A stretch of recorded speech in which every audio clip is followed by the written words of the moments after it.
ตี้ค่ะครับตอนนี้เราอยู่ที่ไหนคะตอนนี้เราอยู่ที่กำลังจะไปลงเรือกระด้งครับอือฮึซึ่งเราซื้อเป็นแพ็กเกจไว้หรอครับแล้วก็แจ้งเขาไว้อะครับเป็นจองทัวร์ไว้แล้วก็มา อืมเมื่อกี้เดินตามเข้ามาลึกเหมือนกันเนาะใช่ครับแล้วเป็นเจ้าอ่ะอืมเตรียมขึ้นเรืออ๋อ thank you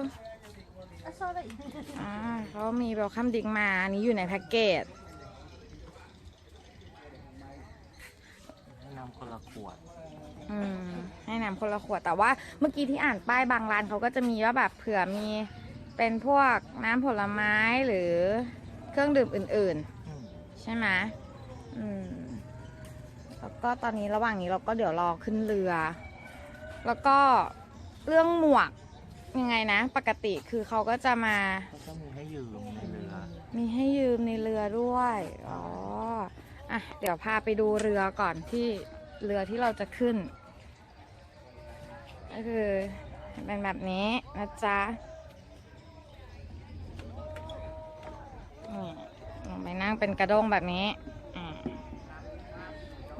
เห็นไหมเนาะก็จะฟิลประมาณนี้ก็จะมีทั้งแบบพายธรรมดากับพายแบบตื่นเต้นก็แล้วแต่ถ้าชอบแบบไหนอะไรเงี้ยนะคะซึ่งตอนแรกอะไม้ก็กังวลอยู่เหมือนกันทำไมเอารองเท้ามาคู่เดียวเพราะแบบลงไปแล้วมันจะเปียกไหมอะไรอย่างเงี้ยแต่ดูแล้วเนี่ยไม่เปียกก็เดี๋ยวตอนนี้รอขึ้นเรือนะคะแล้วเดี๋ยวจะถ่ายภาพบรรยากาศมาให้ดูค่ะตอนนี้เราลงเรือมาแล้วเรือกระด้งภาษาอังกฤษที่นี่เขาเรียกว่าบาสเกตโบ๊ทนะคะก็ลงอันนู้น1 คนตามนี้2 คนแล้วก็แต่เดิมทีที่เราคุยกันว่าเราจะซื้อหมวกใช่ปะคือบนเรือเขาก็มีพร็อพให้มีหมวกให้แล้วก็มีร่มไม่ใช่ร่มชูชีพมีเสื้อชูชีพให้ใส่ก็คือจะใส่ก็ได้ไม่ใส่ก็ได้นะอะไรอย่างเงี้ยแบบผ้าจับปูด้วยนะแล้วก็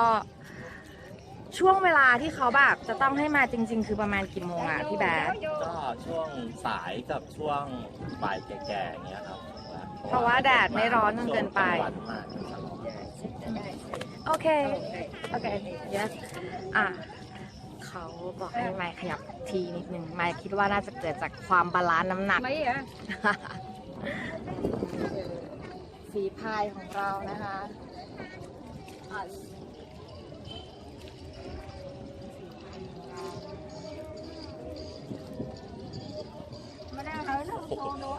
ตรงนู้นเหมือนมันมีคาร์นิวัลเลยว่ะ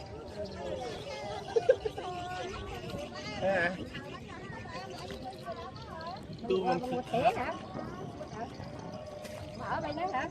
ตรงนู้นค่ะลิฟที่ซูมไปน่ะคือที่ซูมไปตรงนู้น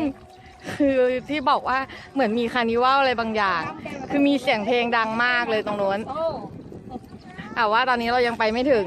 เดี๋ยวจะคงไปถึงคงรู้ว่ามีอะไร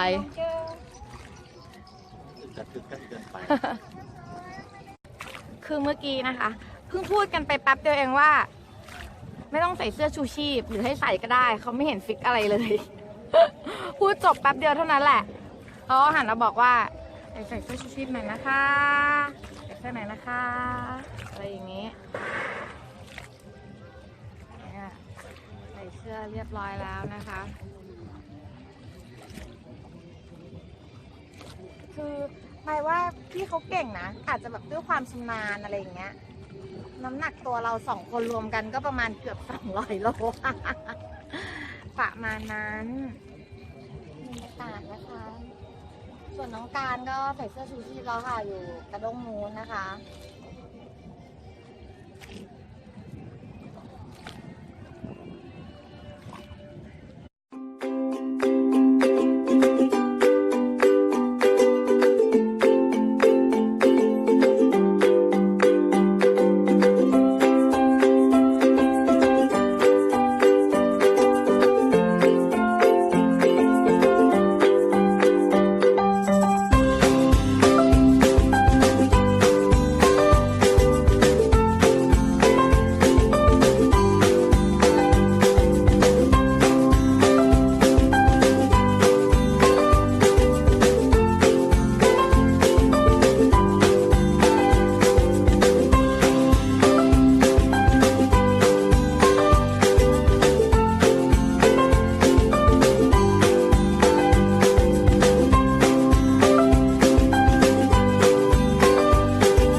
จรหนาแน่นมากค่ะ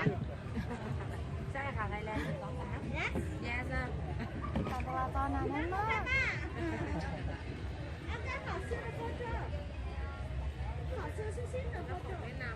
อ๋อโอเค yes ว่า โอเค คือตอนเนี้ยพอมาถึงโซนตรงณจุดหนึ่งเขาก็บอกให้เราว่าให้เราอ่ะถอดเสื้อชูชีพออกได้แล้วก็คือฝีพายลำนูนอ่ะเขาพอจะพูดภาษาไทยได้บ้างเขาก็แบบถอดเสื้อชูชีพอะไรอย่างเงี้ยคือพูดแบบไม่ค่อยชัดอะไรอย่างเงี้ยเนาะ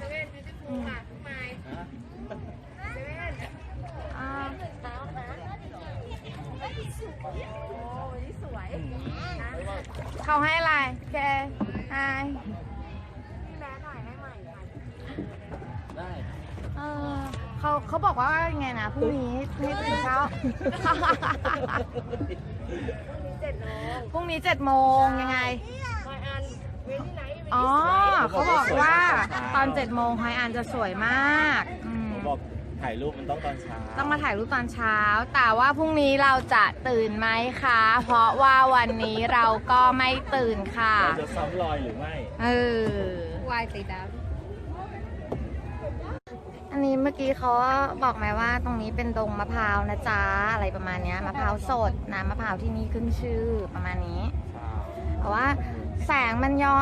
อนแสงมากเลยอ่ะภาพมันอาจจะดูไม่ค่อยโอเคเท่าไหร่นะคะเท่าที่เห็นได้ประมาณนี้ได้ไหม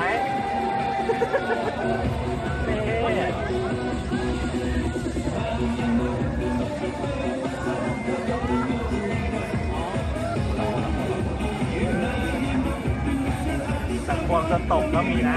บางหลังควงจะตกน้ำก็มีนะ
จากเรือ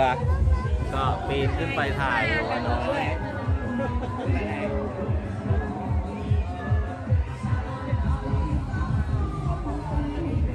คือเขาบอกว่าทั้งเกาะทั้งหมดเนี้ย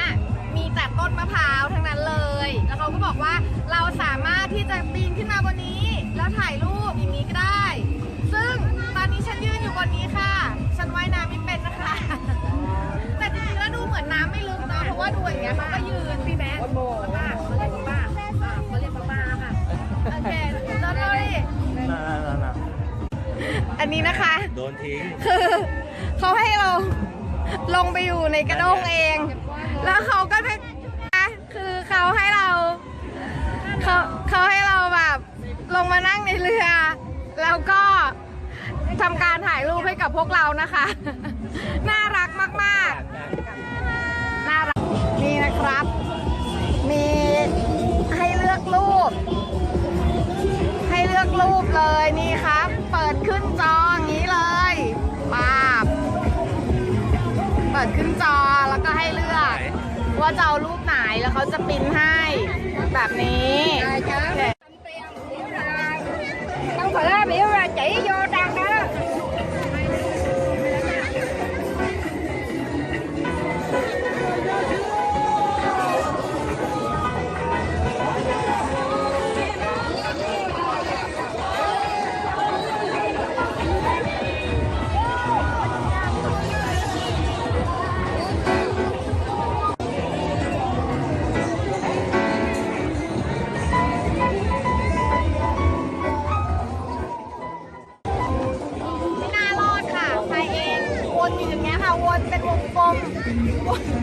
วนเป็นวงกลมคิดว่ามันจะง่ายเหมือนพายเรือคายักแต่ว่า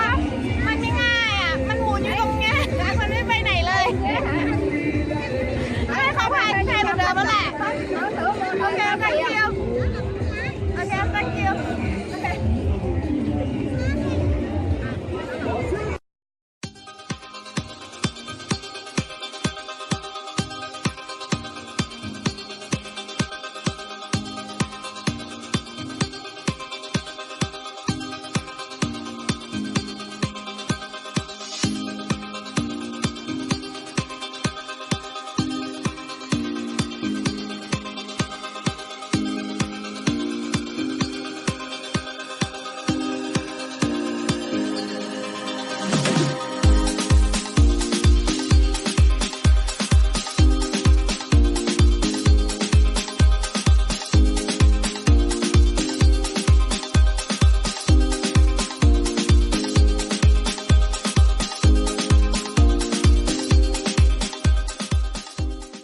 คือจะมีบางโซนนะคะที่เป็นเหมือนแบบ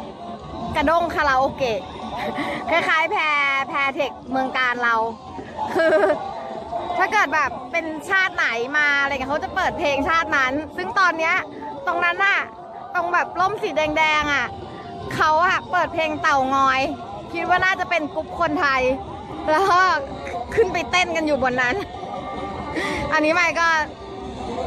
วนกลับแล้วนะคะ เดี๋ยวจะกลับไปขึ้นท่าที่เดิม โอเค ถือว่าเป็นอีกหนึ่งประสบการณ์ ในการออกผจญภัยครั้งนี้นะคะ แต่ถูกว่าพายแล้วมันวน ทำให้เราได้รู้ว่าเราไม่ควรพายเองว่าคนที่นำกลุ่มให้เรานี้พี่เขาน่ารักมากเลย เขาพูดไทยได้ด้วยนะแบบพูดได้นิดหน่อยแล้วก็เดี๋ยวตอนนี้เขาจะพาเรากลับไปส่งที่เดิม คืออย่างที่บอกว่านี้เราซื้อเป็นแพ็กเกจมาเนาะแล้วก็เดี๋ยวออกจากที่นี่เราจะไปหามื้อเย็นกินกัน ซึ่งตอนนี้คิดว่าเราจะไปกินอะไรนะพวกแหนมเนืองอาหารพื้นถิ่นของเวียดนามที่เป็นเวียดนามจริงๆหลังจากที่เราอยู่กรุงเทพแล้วเราชอบกินแหนมเนืองกินเฝอกินอะไรกันเดี๋ยวจะไปดูว่ามาถึ